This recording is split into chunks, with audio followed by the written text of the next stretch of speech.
Hey guys, this is Devendra. Welcome back to YouTube channel SSC logic. तो बहुत दिनों बाद आई थिंक क्लास हो रही है हम लोगों का। ठीक है, ये क्वेश्चन है। आज हमने मैथ का एक क्वेश्चन लिया है, हम लोगों ने मैथ का क्वेश्चन डिस्कस करेंगे।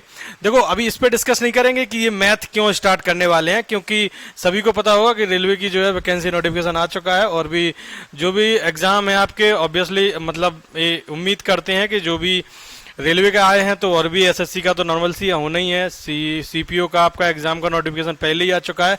तो बहुत सारी चीजें देखते हुए हम लोग मैथ का स्टार्ट करते हैं।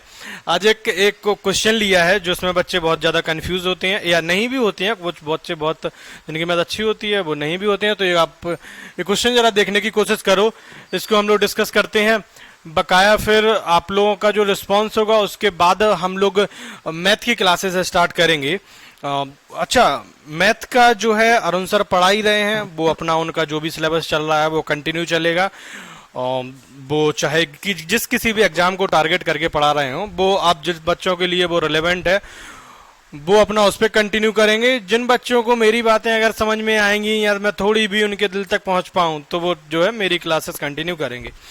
ठीक है, ये क्वेश्चन है हमारे पास अ ट्रेन। अच्छा, इंग्लिश से बिल्कुल नहीं घबराना, हम हिंदी में डिस्कस कर लेंगे इस क्वेश्चन को कि हिंदी में मीनिंग क्या है। पहले थोड़ा सा इंग्लिश में देख लेते हैं, इंग्लिश में थोड़ा फील बढ़िया आता है। A train is running from its starting point and meets with an accident at point A and travels at 4/7 of its regular speed. Here after it reaches its destination 36 minute late if the occurred, यहां पर दा नहीं होना है, it होना है। ठीक है, क्योंकि यहाँ पर दा लगाएंगे और दा किसके लिए लगाएंगे ना, यहाँ पर नाउन भी होना चाहिए बट यहाँ पर हमें प्रोनाउन चाहिए। अच्छा, इंग्लिश पढ़ाने का एक अपना ये भी फायदा होता है कि हमें क्वेश्चन में जो कहीं या मिस्टेक हो जाती है प्रिंटेड वही समझ में आ जाती है। ठीक है, तो यहाँ पर आपका इट होना है। It occurred 30 kilometer further. The train would have late only 21 minute late.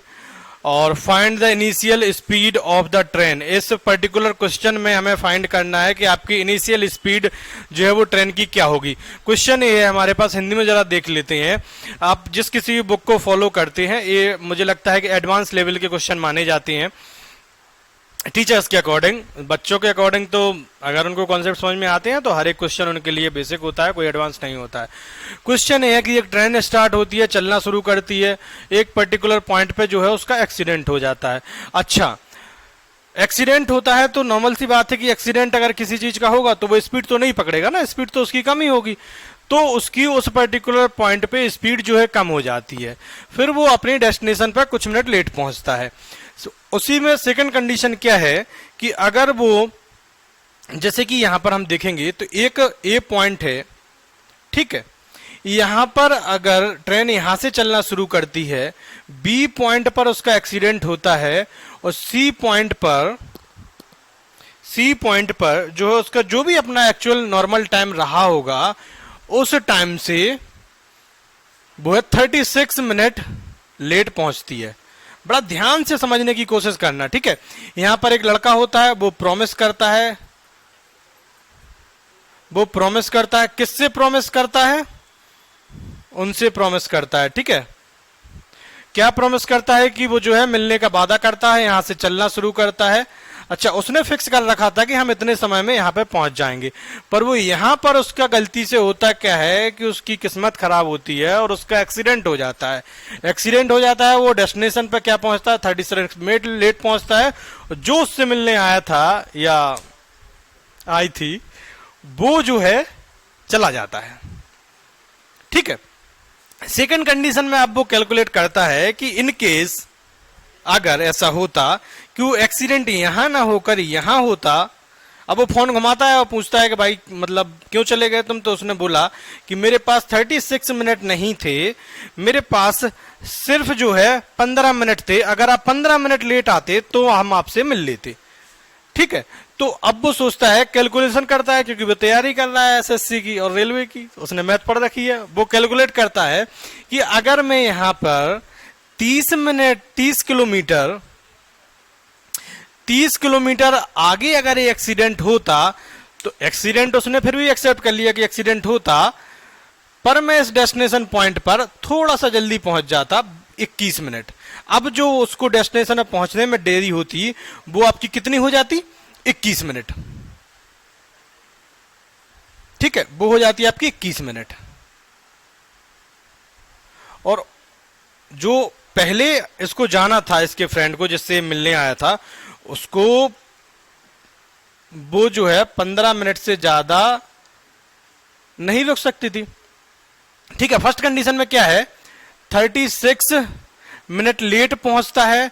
Second condition में क्या है कि अगर वो यहां तक आता 30 किलोमीटर और फिर अगर उसका एक्सीडेंट होता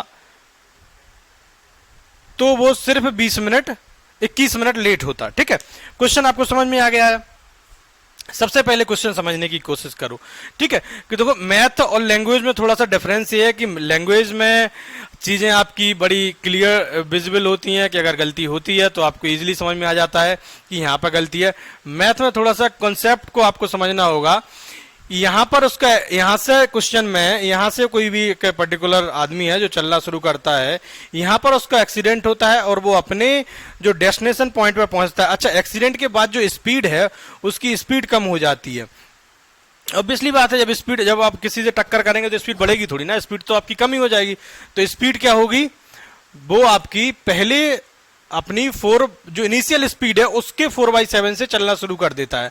मतलब पहले उसकी स्पीड जो है 7 रही होगी 4 यूनिट, तो अब क्या हो जाएगी 4 हो जाएगी, क्योंकि स्पीड अब उसकी कम हो गई।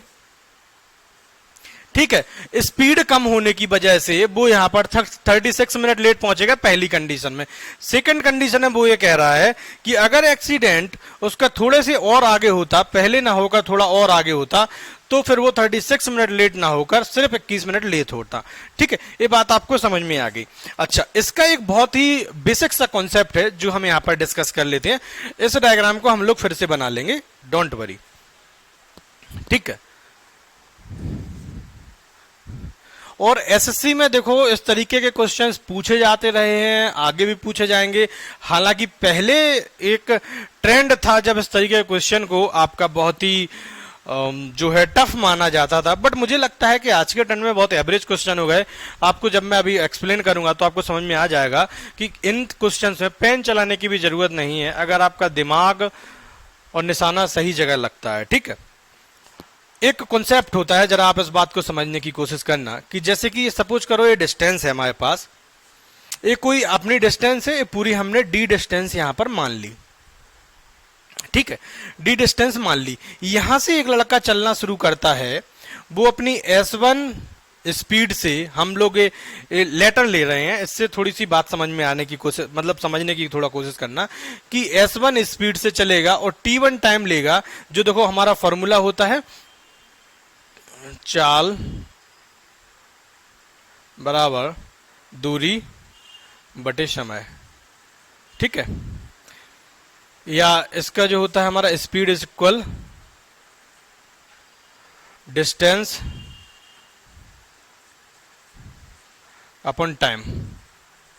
ठीक है, ये बात आपको पता है कि चाल बराबर दूरी बटे समय होता है, स्पीड का फॉर्मूला डिस्टेंस अपॉन टाइम होता है। ठीक है, तो अगर हम इस डिस्टेंस को फाइंड करने की कोशिश करेंगे तो S1 बराबर जो हो जाएगा d upon time, T1 d upon T1। ठीक है, सेकंड कंडीशन में क्या अगर हम यहाँ पे बात करेंगे, ये फॉर्मूला आपको समझ में आ गया होगा, बहुत बेसिक है, सभी को पता होगा, ये नहीं पता तो फिर बेकार है मतलब।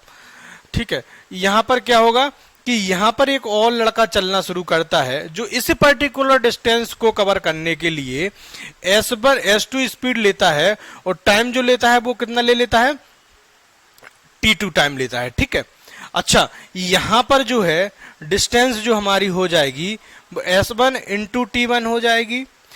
एक कंडीशन में यहां पर हम एक पर्टिकुलर स्पीड से चलते हैं और यहां पर पर्टिकुलर टाइम लेते हैं, तो वो आपका ओवरऑल डिस्टेंस देता है और ये भी हमें ओवरऑल डिस्टेंस देता है। अच्छा, जब ये डिस्टेंस दोनों बराबर हैं तो ऑब्वियसली इनकी कैलकुलेशन भी बराबर होगी।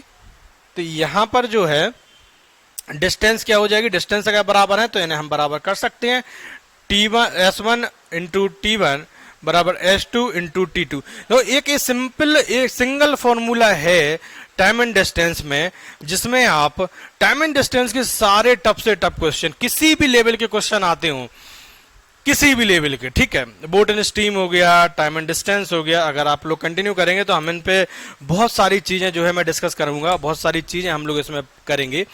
सिंगल फॉर्मूला है जिस बेसिस पे आप किसी भी क्वेश्चन को सॉल्व कर सकते हैं। टाइम एंड डिस्टेंस के सेम टाइम एंड वर्क का होता है, वो थोड़ा सा सेम होता है। एक फॉर्मूला टाइम एंड वर्क का है और एक ही फॉर्मूला जो है टाइम एंड डिस्टेंस का है, जिससे सारे हमारे क्वेश्चन जो है सॉल्व हो जाते हैं। आप मतलब क्या बोलूं, आर एस अग्रवाल अगर आप फॉलो करते हैं, आर एस अग्रवाल तो मतलब करना ही नहीं चाहिए फॉलो।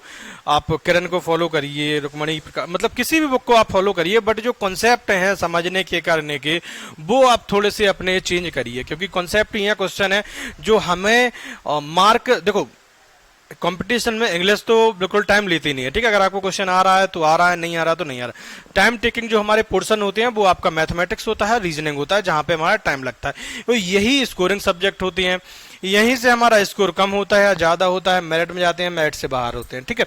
कोशिश करिए चीजों को थोड़ा सा मॉडर्न और टेक्निकल तरीके से समझने की।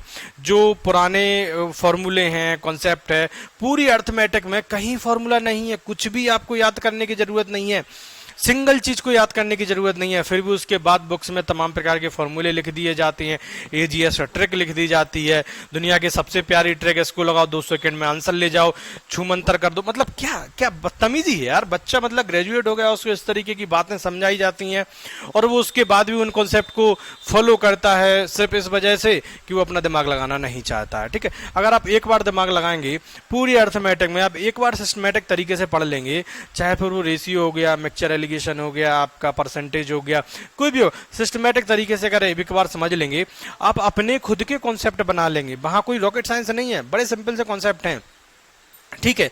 ये सिंपल सा है, फॉर्मूला ना भी पता होगा तब भी आपको पता चलेगा कि भाई मैं अगर 20 किलोमीटर पर आवर की स्पीड से जा रहा हूं किसी पर्टिकुलर टाइम में, अगर मुझे 1 घंटा लग रहा है, पर्टिकुलर डिस्टेंस में 1 घंटे का समय लग रहा है, अगर मैं स्पीड कम करूंगा तो नॉर्मल सी बात है टाइम ज्यादा लगेगा।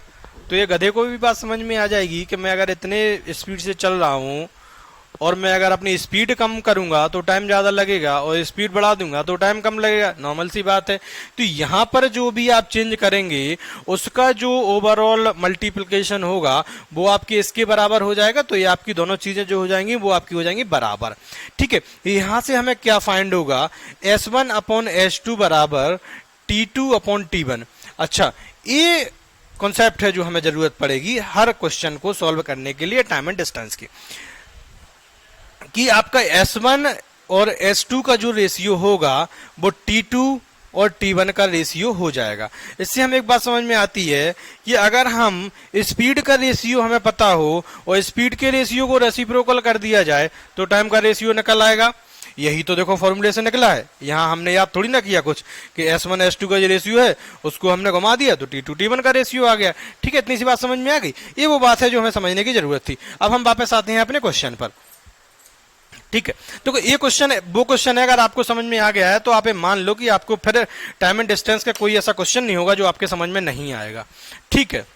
क्योंकि यही वो क्वेश्चन है जो हमें समझने की जरूरत होती है और यही बच्चों के दिमाग में घुसते नहीं है। क्योंकि क्या होता है कि टीचरों के जो, मैं नहीं बोलूंगा इस पे, ठीक है, जो फंडे होते हैं वो अलग तरीके के होते हैं, वो याद कर लो, ये कर लो, वो कर लो, मतलब क्या फर्जी है। अगर आप ये उसमें देखेंगे यार ऐसा बड़े फर्जी तरीके से इस क्वेश्चन को दिया गया है, ठीक है। वापस आते हैं हम लोग अपने क्वेश्चन पर। क्या है क्वेश्चन में हमारे पास कि यहाँ पर एक आदमी होता है, एक लड़का होता है जो वादा करता है उनसे मिलने का।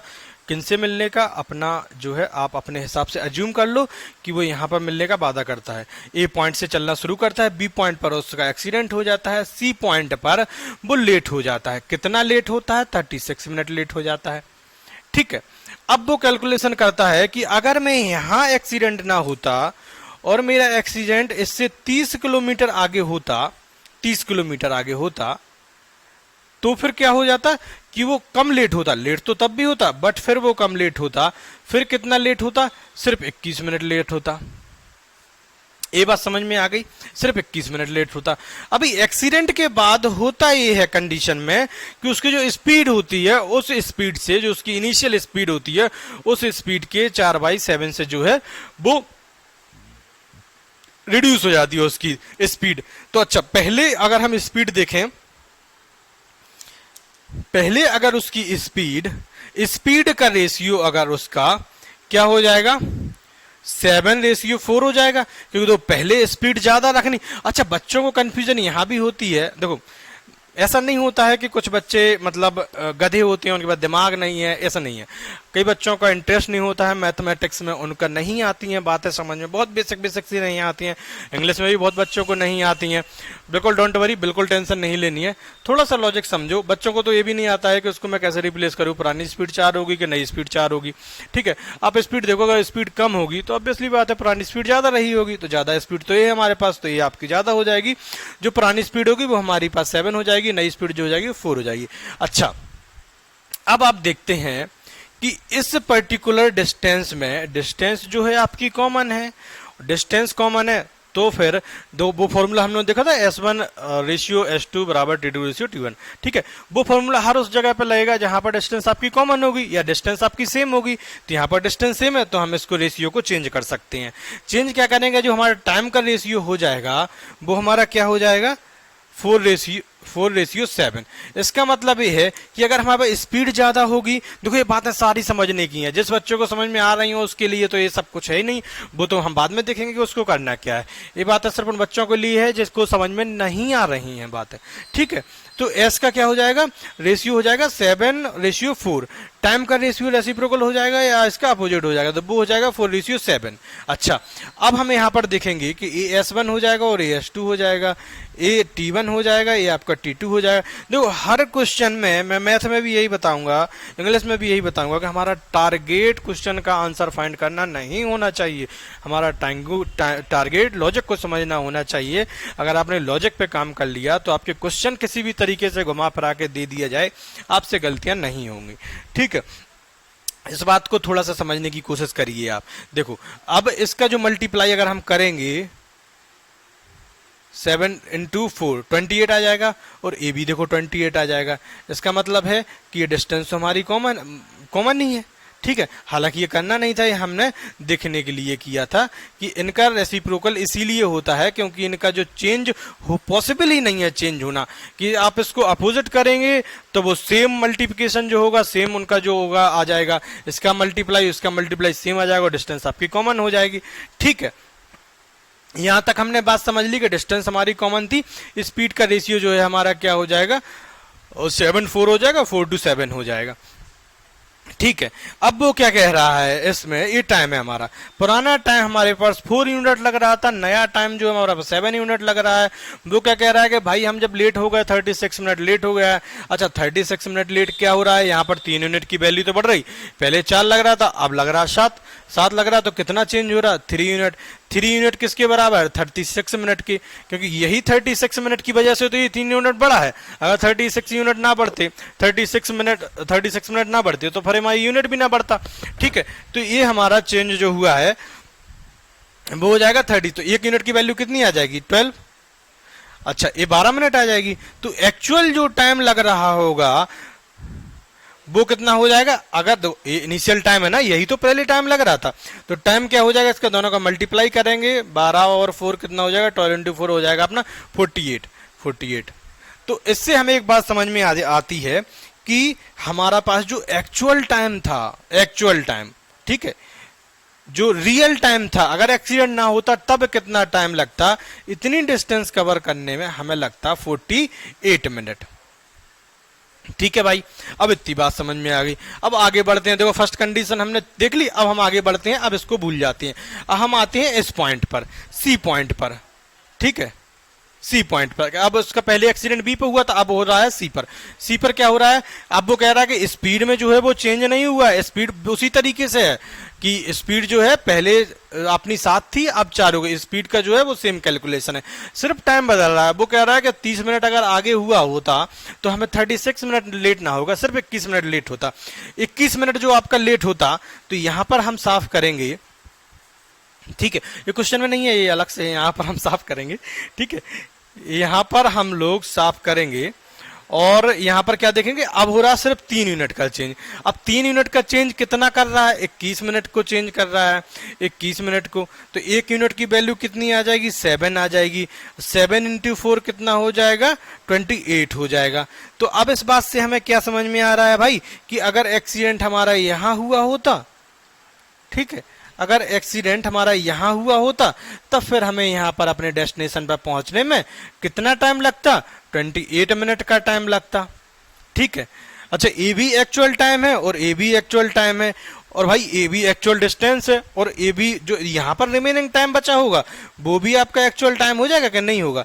बात समझ में आ रही? देखो ए भी पूरा एक्चुअल टाइम है, यहाँ तक, यहाँ से यहाँ तक ए भी एक्चुअल टाइम है, तो भाई इतने को क्यों छोड़ रहे, इतना क्या हो जाएगा, 48 में से 28 जाएगा तो कितना बचेगा, 20 मिनट। ठीक है, अच्छा 20 मिनट, इतनी बात समझ में आ गई। अब देखो ये वो पोर्शन है जो हमें करने की जरूरत है नहीं। ठीक है, अगर आपको क्वेश्चन समझ में आते हैं, बड़ा इजी है, बहुत सिंपल है, बात सीधी सी हो जाती है। 7-4 हो रहा, 4-7 हो रहा, 3 मिनट का चेंज हो रहा है, 3 मिनट का चेंज 36 के बराबर है, इतने का इतने बराबर, बहुत इजीली आसानी से हो जाता है। ठीक है, अभी यहां तक हम लोग पहुंच गए कि यहाँ हो जाएगा 48 मिनट, यहाँ पर हो जाएगा 28 मिनट। अब यहाँ पर हमें एक बार रिजल्ट निकल के आता है कि ये जो 30 किलोमीटर है, इस एक्चुअल डिस्टेंस को कवर करने के लिए हमें कितना टाइम लगा होगा, 20 मिनट। ठीक है, टाइम जो हो जाएगा हमारा कितना लगा होगा, 20 मिनट लगे हैं हमें कितनी दूरी चलने में, 30 किलोमीटर दूरी चलने में। ठीक है, अगर मैं यहाँ बात करूं कि भाई 60 मिनट में हमें कितना डिस्टेंस चलना पड़ेगा, तो 60 मिनट में यहाँ पर 3 का मल्टीप्लाई करेंगे तो यहाँ पर भी 3 का मल्टीप्लाई कर देंगे, जो है हमारा आंसर आ जाएगा 90 किलोमीटर। तो इससे हमें क्या पता चलता है कि 60 मिनट में 90 किलोमीटर चल सकते हैं, मतलब जो स्पीड है वो हमारी निकल आई 90 किलोमीटर पर आवर। यही तो होता है 90 किलोमीटर पर आवर का क्या होता है, किलोमीटर पर आवर, मतलब पर 60 मिनट। ठीक है, तो यहाँ 60 मिनट में 90 किलोमीटर चला, यही हमें फाइंड करना था, इसकी इनिशियल स्पीड हमें फाइंड करनी थी। ठीक है, अभी देखो हम एक क्वेश्चन मैथमेटिक्स में अगर आपने एक पॉइंट पकड़ लिया है, उसकी हेल्प से आप रिमेनिंग चीजें पकड़ सकते हैं। अब इसकी हेल्प से अगर आपको ए डिस्टेंस पूछी जाए तो आप ए डिस्टेंस भी पता कर सकते हैं कि भाई यहाँ पर 20 मिनट में हम 20 मिनट में चल रहे हैं हम कितना, 30 किलोमीटर, तो अब हमें 28 मिनट में कितना चलना पड़ेगा, तो भाई इसका जो रेशियो होगा वो हम इसका रेशियो बना देंगे तो ये डिस्टेंस निकल आएगी। अब इतनी डिस्टेंस, अब इसमें ये टोटल डिस्टेंस पूछ ले तो ये टोटल डिस्टेंस निकाली जा सकती है। इनिशियल स्पीड हमने 90 किलोमीटर निकाली ली है, फाइनल स्पीड भी इसकी जो है वो हमारी निकाली जा सकती है। ठीक है, तो इस एक पॉइंट से इनिशियल और फाइनल स्पीड, हर एक स्पीड जो है निकाली जा सकती है, डिस्टेंस भी निकाली जा सकती है, और जो है कोई भी चीज आपसे पूछ ली जाए वो निकाली जा सकती है। ठीक है, एक डेमो क्वेश्चन था, और सिर्फ इस बात को समझने के लिए कि हम चीजों को टेक्निकल तरीके से विदाउट फॉर्मूले के भी आप क्वेश्चन को सॉल्व कर सकते हैं। ठीक है, बकाया अपना जो है लाइक वाइक करते रहो, दोस्तों को फैलाते रहो, क्योंकि मैथ तो जो है इंग्लिश से बड़ा मजा आता है, इंग्लिश को मैथ को पढ़ने में और पढ़ाने में भी। ठीक है, तो जितने भी आपके टैलेंटेड और होनहार फ्रेंड हैं उन सबको जो है शेयर करो, उनसे आंसर फाइंड करने की कोशिश करो, वो किस तरीके से करते हैं उनको जानने की कोशिश करो। बकाया हम लोग मिलते हैं अगली क्लास में। ठीक है, आज के लिए इतना ही। बकाया इंग्लिश की क्लास भी देखते रहो अपना, है ना, वो भी उसमें ही मेहनत कर ही रहे हैं हम। ठीक है, आज के लिए इतना ही, बाय बाय।